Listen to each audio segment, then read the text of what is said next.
I'm telling you, you're full of I know you. I stood up for you. Mike, the Situation Sorrentino, has an insanely messy relationship with his dad, Frank. From lawsuits to crazy social media attacks to stolen identity accusations. I'm all for family, I'm all for this. Frank has put his family through a lot, but what exactly did he do? Where is he now? And what's his current relationship with his family? Mike's dad isn't exactly someone that people talk about a lot, and there's a good reason for that. For one, it looks like Mike doesn't actually have a relationship with Frank these days. He seems to be on good terms with his mom, Linda, but he basically never talks about Frank, and neither do any of his siblings. This is probably because Frank can be a pretty toxic person. He's put his family through a lot of terrible experiences, and one of the craziest things he did actually led to Mike suing him. He literally felt like he had to sue his own dad, so you know that it must have been serious. But what exactly happened? Well, back in 2011, Frank decided to profit off of his son. Jersey Shore had started just 2 years before that, in 2009, so Mike was already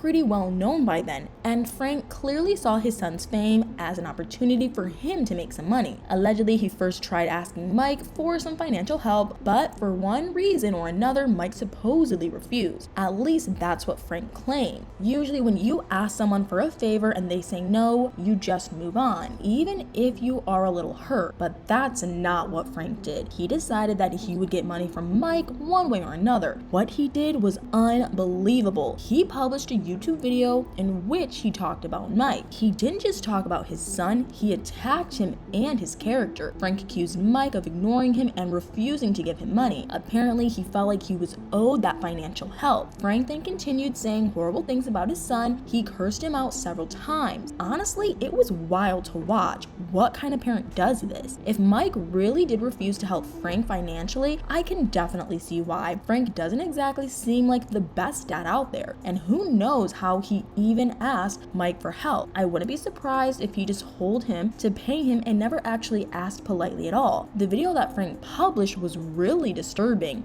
but it actually got a lot worse. Soon after he posted this to YouTube, Frank also set up his own website. He called it The Confrontation, and the website was basically a place for him to continue attacking Mike. Again, that's just such a horrible thing to do. Who creates an actual website just so they can be mean to their own child? Mike obviously wasn't happy about any of this, and he actually decided to take legal action. He filed a $75,000 lawsuit against Frank in Miami. He accused him of illegally using his name and likeness on his website, and he also said that Frank was trying to destroy his business reputation. This was actually kind of fair. Frank was doing all of those things, but it's still crazy that Mike felt like he had no other choice but to sue his own dad. The case was later dismissed after Frank apologized about the whole thing, but the most bizarre part of it all was that he actually claimed that he was a victim in all this. TMZ reported that Mike's dad filed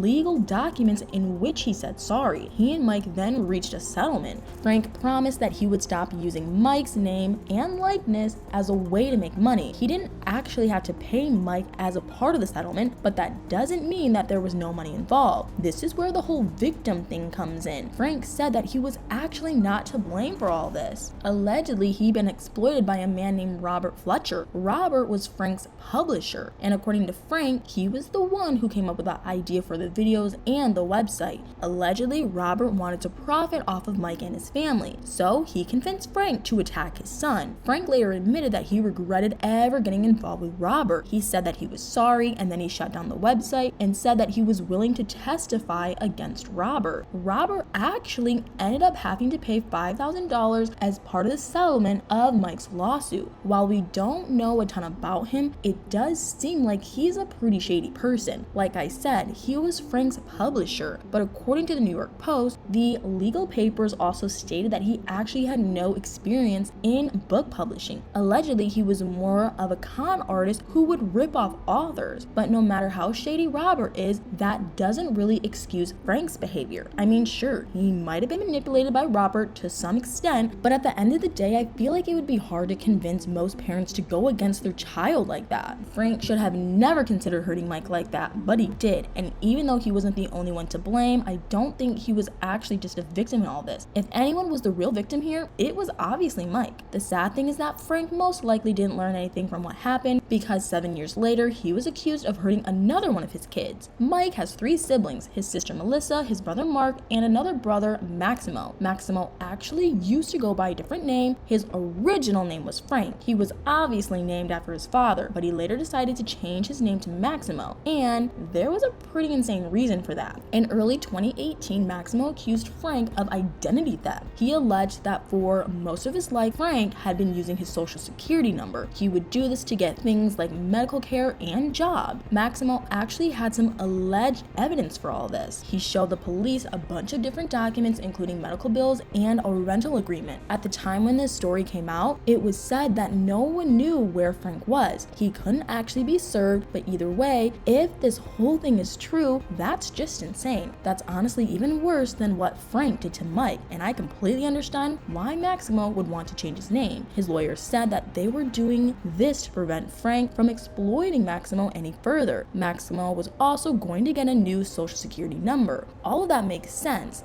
but I also feel like if my dad did this and I was named after him, I would probably want to change my name too, even just for personal reasons. This clearly isn't someone who you want to be named after. I don't think any of Frank's kids actually want to carry his legacy or anything like that. To be honest, he just doesn't sound like a very good dad. In that first YouTube video he published, he also claimed that he had 3 children. But like I said, Mike has 3 siblings, so there are 4 kids in total, which one of them doesn't count in Frank's eyes. Why would he say that he only has 3 kids? I saw someone on Reddit theorize that Frank could potentially be homophobic. Maybe he said he had 3 kids because he didn't count Maximo, because Maximo is gay. But I actually don't think that's the case. I don't think Maximo was out when that video was first published, so that's probably not what happened there. But honestly, it doesn't even matter. I think it's pretty clear that Frank just hasn't been the best dad to his kids. We don't really know where he is these days, but like I said, it doesn't look like he has a relationship with any of his children, which isn't exactly surprising. But anyway, what do you guys think about all this? What do you think about Mike's dad? What are your thoughts on the lawsuit and the identity theft allegations? Let me know in the comments below.